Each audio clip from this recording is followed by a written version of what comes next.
Japan থেকে আমিরে জামাত বাংলাদেশ জামাত ইসলামের আমির, জাতীয় সংসদের প্রধান বিরোধী দলীয় নেতা ডাক্তার শফিকুর রহমান ঐতিহাসিক সুখবর দিয়েছেন। সুখবর হচ্ছে বাংলাদেশে গণভোটের রায় বাস্তবায়ন হবেই হবে। দর্শক, জামাত ইসলামী বা বিরোধী দল বিএনপিকে গণভোটের রায় বাস্তবায়ন করতে বাধ্য করার জন্য দেশে বিদেশে চষে বেড়াচ্ছে। তারা দেশে আন্দোলন করছে, বিদেশে কূটনৈতিক তৎপরতা চালাচ্ছে, বহুমুখী প্রস্তুতি নিচ্ছে। On the other hand BNP কিন্তু চুপচাপ, তারা কিছুই পারছে না, তাদের কোনো সফলতা নেই। দেখেন, বিরোধী দলীয় নেতা দফায় দফায় দফায় দফায় বিদেশ সফর যান, অথচ প্রধানমন্ত্রী এখন পর্যন্ত বিদেশ সফর যেতে পারলেন না। কারণ কি, ওই যে 111-এর সময় যে নিষেধাজ্ঞা খেয়েছেন, সেই নিষেধাজ্ঞা অনেক জায়গা থেকে কাটে নাই। তা আমাদের দুর্ভাগ্য যে আমরা এমন একজন প্রধানমন্ত্রী পেলাম যিনি বিদেশ সফর যেতে পারেন না। এতদিন হয়েছে ক্ষমতা এসেছেন, ভারত কিংবা যুক্তরাষ্ট্র কিংবা চীন কোনো দেশেই তো গেলেন না, কিংবা মধ্যপ্রাচ্য থেকে স্টার্ট করেন না, এত লেট হয় না। কোন সরকার 15 দিনের মধ্যে, 20 দিনের মধ্যে, 25 দিনের মধ্যে, 30 দিনের মধ্যে, সর্বোচ্চ 45 দিনের মধ্যেই তার বিদেশ সফর স্টার্ট হয়ে যায়। কিন্তু বিদেশ সফরে কোনো খবর নাই। ইউনূস ক্ষমতায় থাকলে এতদিনে 3-4টা রাষ্ট্রে যাওয়া হয়ে যেত। হ্যাঁ, খলিলুর রহমানকে পাঠান, কিন্তু কোনো লাভ হয় না, কোনো সুখবর বয়ে আনতে পারেন না। কিন্তু দেখেন, বিরোধী দলীয় নেতাকে কিন্তু দাওয়াত দিয়ে স্পেশালি জাপান নিয়েছে, এর আগে চীন নিয়েছিল, এরপরে দেখবেন যুক্তরাষ্ট্র গেছেন, যুক্তরাজ্য গেছেন। সাধারণত সরকার প্রধানের যে বিদেশ সফরের শিডিউল থাকে, ওইরকম শিডিউল আপনারা ডাক্তার শফিকুর রহমানকে দেখবেন। সংসদের অধিবেশনের মধ্যে একটা বিরতি থাকে, ওই বিরতির টাইমটায় প্রায় তিনি বিদেশ সফরে যাবেন। Just wait and see. হ্যাঁ, জাপান সফর অত্যন্ত সফল এবং তাৎপর্যপূর্ণ সফর হচ্ছে। বাংলাদেশের নাগরিকবৃন্দ আমিরে জামাতকে বিশাল গণসংবর্ধনা দিয়েছে। জাপানের মাটিতে বাংলাদেশিদের এত বড় গণসংবর্ধনা, এটা অনেকটা অসম্ভব ছিল। আমিরে জামাতকে ঘিরে এটা সম্ভব। বিএনপির এত লোক জাপানে আছে বলে মনে হয় না, কারণ জাপানে তো চিপ লেবার যেতে পারে না, স্কিল্ড লোকজন যায় সাধারণত, অথবা উচ্চশিক্ষার জন্য যায়, এবং যারা উচ্চশিক্ষার জন্য যায় দে আর বেসিক্যালি জামাত শিবির। ছাত্রদল করা কোনো ছেলেরা উচ্চশিক্ষার জন্য বিদেশ যেতে পারে না, এদের এই কোয়ালিটিই থাকে না। জাপানিজ ভাষা থাকতে হয়, ভাষায় একটা নির্দিষ্ট স্কোর থাকতে হয়, অথবা আপনি ভালো স্টুডেন্ট হবেন, পিএইচডি করতে যাবেন, আইএলটিএস করবেন, ইত্যাদি ইত্যাদি। তো এগুলোতে ছাত্রদল করা ছেলেদের কোনো আগ্রহ থাকে না, কিংবা তাদের সেই যোগ্যতাও থাকে না। যাদের যোগ্যতা থাকে তাদের যোগ্যতা নষ্ট হয়ে যায়, যার ফলে বাংলাদেশি যারা বিদেশে পড়াশোনা করে বেসিক্যালি শিবির ব্যাকগ্রাউন্ড, একটা বড় অংশ আছে যে non political, but politically affiliated যারা, তারা শিবির। তো এই জন্য উন্নত দেশে যেসব জায়গায় ভালো পড়াশোনা হয় এবং সেখানে বাংলাদেশি আছে, সেটা জামাত শিবির অধ্যুষিত।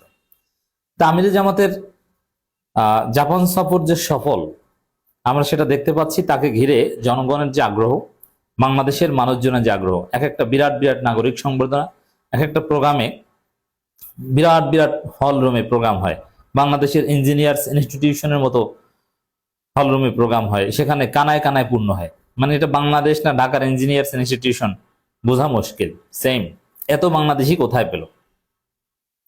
তো দর্শক, এবং মসজিদে সফর করছে, বাংলাদেশি কমিউনিটির যত জায়গা আছে তাদের আড্ডার জায়গা, এগুলো জামাতের এমপিরা ঘুরে ঘুরে দেখছে, দেশটা আরমান, সাইফুল আলম খান মিলন এরা, এবং সরকার উচ্চ পর্যায়ের সাথে বিভিন্ন মিটিং এর শিডিউল রয়েছে। এবং জাপানের প্রভাবশালী গণমাধ্যম, শুধু জাপানে না, পৃথিবীর অন্যতম প্রভাবশালী গণমাধ্যমের সাথে আমিরে জামাত সাক্ষাৎকার দিচ্ছে।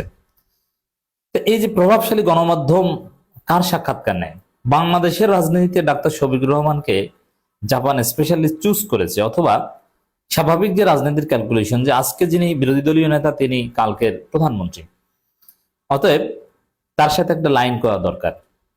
এরকম চিন্তা ভাবনা থেকেই কিন্তু প্রভাবশালী গণমাধ্যমগুলো সাক্ষাৎকার নেয় এবং তাকে আস্থায় নেওয়ার চেষ্টা করে, এবং তার সাথে একটা সম্পর্ক বিল্ড আপের চেষ্টা করে। ডাক্তার শফিকুর রহমানের ক্ষেত্রে সেটাই হয়েছে আমরা মনে করি। তো ডাক্তার শফিকুর রহমান সুখবর দিয়েছেন, দেশে গণভোটের রায় বাস্তবায়ন হবে। হ্যাঁ, সারা পৃথিবী চষে বেড়াবেন। বাংলাদেশের প্রত্যেকটা ইঞ্চিতে প্রয়োজনে আন্দোলন হবে। বাংলাদেশের মানুষকে, প্রবাসীদেরকে জাগিয়ে তোলা হবে। আন্দোলনের মাধ্যমে বিএনপিকে বাধ্য করে গণভোটের রায় বাস্তবায়ন করা হবেই। আমরা সেটাই দেখতে চাই। আমির জামাত এটাই বুঝিয়েছেন। গণভোটের রায় বাস্তবায়ন না হলে প্রবাসীরা রেমিটেন্স পাঠাবে না, বৈধ চ্যানেলে, ব্যাংকিং চ্যানেলে রেমিটেন্স পাঠাবে না। হাসিনাকে যেরকম শিক্ষা দিয়েছিল রেমিটেন্স শাটডাউন করে, ওইরকম শিক্ষা দিবে। প্রয়োজনে অন্য চ্যানেলে পাঠাবে। দেশের তার আত্মীয় স্বজন যারা আছেন, পরিবার, তাদের তো খেতে হবে, পড়তে হবে। নন ব্যাংকিং চ্যানেলে পাঠাবেন, বুঝবেন যে রিজার্ভ কিভাবে ধরা খায়। এবং প্রবাসীরা যে বেসিক্যালি জামাত শিবির, এটা তো আপনাদেরকে বুঝালাম। আর বিএনপি ছাত্র দলের ছেলেরা, 2-4 জন প্রবাসী যারা ছিল, এরা নাকি দল ক্ষমতা আশায় অনেকে চলে এসেছে প্রবাস থেকে। চলে এসে কি করে? এখন চাঁদাবাজি করে। যে দল ক্ষমতা এসেছে, এখন তো কিছু একটা করে খাওয়া যাবে, তো কি করবেন আপনি? আপনি চাঁদাবাজি ছাড়া আর কি করবেন? আপনার দক্ষতাটা কি? এই হচ্ছে অবস্থা দর্শক। বিরোধী দলের নেতা বাংলাদেশ জামাত ইসলামীর আমির ডাক্তার শফিকুর রহমান বলেন, পৃথিবীর এমন কোনো দেশ নাই যেখানে গণভোট ব্যর্থ হয়েছে, সুতরাং বাংলাদেশেও গণভোট ব্যর্থ হবে না। এই ভোটের রায় বাস্তবায়ন হবেই হবে ইনশাল্লাহ। হ্যাঁ, আমি এই আলোচনা বেশ কয়েকবার বলেছি, গণভোটের রায় বাস্তবায়ন হয় নাই এমন কোনো ঘটনা ঘটে না। গণভোটের ফলে একটা দেশ কয়েক সেকেন্ডের মধ্যে স্বাধীন হয়ে যায়, অথবা একটা স্বাধীন দেশ আরেকটা দেশের সাথে ইউনিফাইড হয়ে যায়, রিউনিফিকেশন ঘটে। গণভোট হয়ে যাওয়ার সাথে সাথেই ওটার রায় অটো বাস্তবায়ন হয়ে যায়। গণভোটের পাওয়ার এত, এবং গণভোটের রায় উপেক্ষা করে পৃথিবীর দিকেও ক্ষমতায় থাকতে পারে না, এবং এটা উপেক্ষা করার সাহস কেউ দেখায় না। অতএব গণভোটের রায় বাংলাদেশে বাস্তবায়ন হবেই। তিনি বলেন, দেশের প্রায় 70% মানুষ গণভোটের পক্ষে হ্যাঁ ভোট দিয়ে নিজেদের রায় জানিয়ে দিয়েছেন। এখন গণভোটের রায় বাস্তবায়ন না করা মানে প্রতিটি নাগরিককে অপমান করা। বিরোধী দল হিসাবে সংসদে এবং সংসদের বাইরে গণভোটের রায় বাস্তবায়নের সকল প্রকার আন্দোলন সংগ্রাম চালিয়ে যাবেন বলে তিনি আশ্বস্ত করেন। এ সময় ইনকিলাব জিন্দাবাদ স্লোগানে অনুষ্ঠানের হল মুখরিত হয়ে ওঠে। আমরা বিশ্বাস করি জামায়াত ইসলামী আছে, অতএব বাংলাদেশে গণভোটের রায় বাস্তবায়ন বিএনপিকে বাধ্য করবে। জামাত কি, এটা হাসিনা কিন্তু টের পেয়েছে। শিবিরের ছেলেরা কি, কিভাবে গুপ্ত রাজনীতি করে হাসিনার মসনদ তছনছ করে দিতে পারে, এরকম গুপ্ত রাজনীতি এখন আর দরকার হবে না, কারণ জামাত শিবির তো এখন নিষিদ্ধ না। হ্যাঁ, নিষিদ্ধ করলে যদি জামাত শিবির করা অপরাধ হিসেবে বিবেচিত হয়, তখন গুপ্ত রাজনীতি করবে, এটা অনিবার্য। যে কোনো দল, এখানে যেমন ছাত্রলীগ নিষিদ্ধ, যার ফলে ছাত্রলীগের ছেলেরা এখন ছাত্র দলে পোস্টেড হয় এবং ধরাও পড়ে। কোন দল নিষিদ্ধ করা হলে তারা গুপ্ত রাজনীতির চেষ্টা করে। এখন যারা গুপ্ত রাজনীতি করে সফল হয়, তারা সফল, তারা বিজয়ী হয়। যেমন শিবির জিতেছে, হাসিনা পতন ঘটাতে পেরেছে। আর যারা ধরা পড়ে, তারা ব্যর্থ। যেমন ছাত্রলীগের ছেলেরা ছাত্র দলের কমিটির মধ্যে ঢুকে ধরা পড়ে, তারপরে বাতিল করতে হয়। কিন্তু শিবিরের ছেলেরা সফলভাবে হাসিনা পতন ঘটাতে পেরেছে। এই জামাতে এই শিবির আছে, অতএব বাংলাদেশে গণভোটের রায় বাস্তবায়ন হবেই হবে ইনশাআল্লাহ।